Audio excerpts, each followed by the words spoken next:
নোয়াখালীর থেকে আইছি। নোয়াখালীর থেকে আইছি, আমার রোগী হলো ক্রিটিক্যাল। উনি কাশির সাথে ওনার রক্ত যায়, ব্লাড যায় ওনার কাশির সাথে। আমি 5 তারা ভর্তি করে ডাক্তার বলতেছে যে জরুরি রক্ত লাগবে।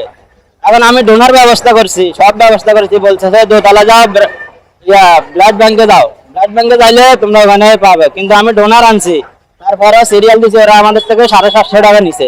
750 টাকার নিচে এরা খরচ মেরে করবে, কিন্তু এখানে লেখা আছে সবগুলো হবে ফ্রি।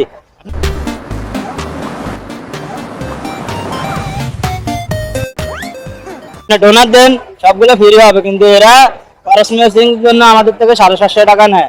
তারপরে মনে করেন আমি 11টা বাজে, সকাল 11টা রক্ত দিছে, 1 ঘন্টা 1.5 ঘন্টার ভিতরে রক্ত দিবার কথা। এরা বলতেছে আপনি 3টা বাজে আসেন। আমি 3টা বাজে আইছি, 3টা বাজে আসার পরে আমি ব্লাড পাই না। এরা আবার বলতেছে 1 ঘন্টা পরে আসেন। 1 ঘন্টা পরে আসি, আপনি বাইরে দাঁড়ান, আপনাকে ডাক দেবো। বারবার ইয়ে করলে ওদের কাছে কোনো ইয়ে হয় না। এরপরে মনে করেন যেখানে যাই সেখানে দালাল, নিচে একটা টলিওয়ালা একটা গাড়িতে আমার রুগীরই নিবে। সে বলতেছে আমাকে 300 টাকা দেন, আমাকে 500 টাকা দেন। যদি হেরে 100 টাকা দিই, ওই মেলা মারে, কয় এটা নিব না, ওই মেলা মারি ফালাইতে নিব না। সব জায়গায় ওদের দালাল। আজকে আমি একটা 100 করাবো, বুক 100। কালকে আমি সিরিয়াল দিছি, আপনি 5 নম্বর কাউন্টারে যান। 5 নম্বর কাউন্টারে আমি 4 ঘন্টা দাঁড়া রয়েছি, কিন্তু আমার টিকিটটা নিতেছে না। আপনি যখন ভর্তি, আপনি 3টা বাজে আসেন, 3টা বাজে আসি, তখনও নিতেছে না। ও দিয়ে করে ঝামেলার পর আমি 20-30 জনের পরে তো পাইছি।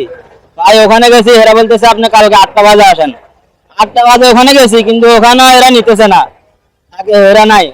8টা বাজে গেছি, আর এখন এরা 100 করাবে, বুক 100। এখন রিপোর্টটা এরা আমাকে 10-15 মিনিট পরে তো 100 রিপোর্ট হয়ে যায়। এরা বলতেছে না আজকে হবে না, কালকে আসেন, আপনি কালকে নেবেন।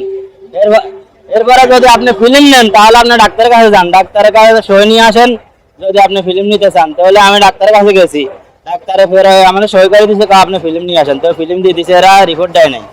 তো আমি ডাক্তারে বললাম আজকে, স্যার আমরা তো এখানে অনেক হয়রানি হতেছি, নিচে কান উপরে কান সব জায়গায়। তখন ডাক্তার বলতেছে যে ঠিক, এটা আমরাও দেখতেছি, হয়রানি হতেছি, কি করা, আমরা কিছু করার নাই।